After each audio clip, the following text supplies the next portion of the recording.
बोलिए शिव शंकर भगवान की जय। स्वागत है आप सभी का हमारे चैनल पे।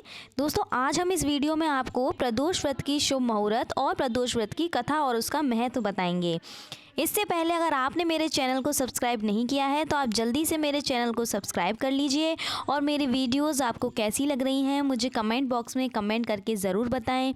अगर आपको मेरी ये वीडियो पसंद आए तो कमेंट में एक बार जय भोलेनाथ ज़रूर लिखें। तो आइए जानते हैं प्रदोष व्रत कब है। दोस्तों माघ मास शुक्ल पक्ष प्रदोष व्रत 2 फरवरी 2023 को गुरु प्रदोष व्रत और 3 फरवरी 2023 को शुक्र प्रदोष व्रत कहते हैं।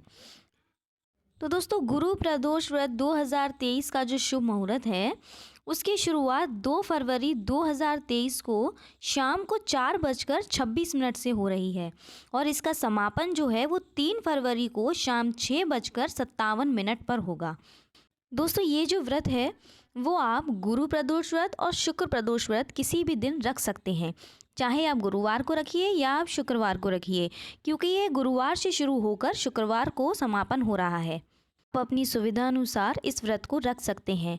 जैसे कि जिन लोगों ने एकादशी का व्रत किया है और उन्हें गुरुवार को व्रत रखने पर थोड़ी समस्याएं आ रही हैं तो वह शुक्रवार को व्रत रख सकते हैं। दोस्तों अब हम आपको प्रदोष व्रत की कथा और उसका महत्व बताएंगे।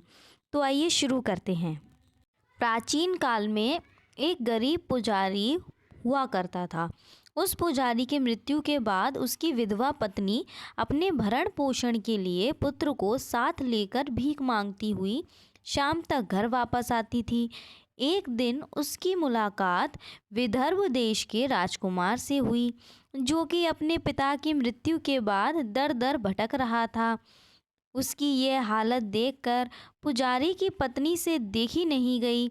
वह उस राजकुमार को अपने साथ अपने घर ले आई और पुत्र की तरह रखने लगी।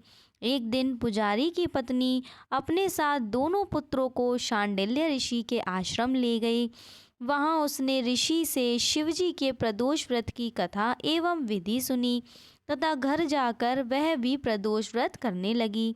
एक बार दोनों बालक वन में घूम रहे थे।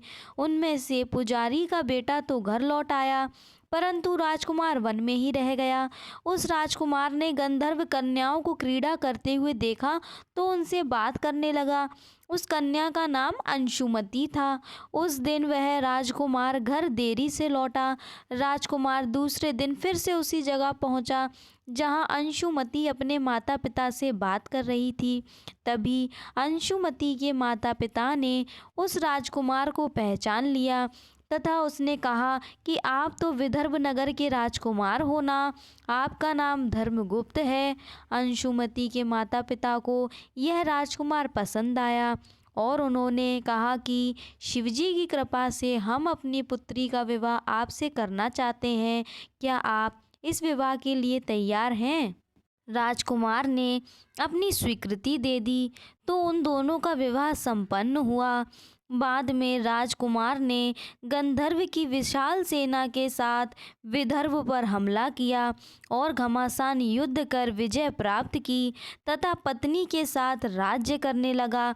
वहां उस महल में वह पुजारी की पत्नी और पुत्र को आदर के साथ ले आया तथा अपने साथ रखने लगा। पुजारी की पत्नी तथा पुत्र के सभी दुख व दरिद्रता दूर हो गई और वे सुख से अपना जीवन व्यतीत करने लगे। एक दिन अंशुमति ने राजकुमार से इन सभी बातों के पीछे का कारण पूछा और रहस्य पूछा।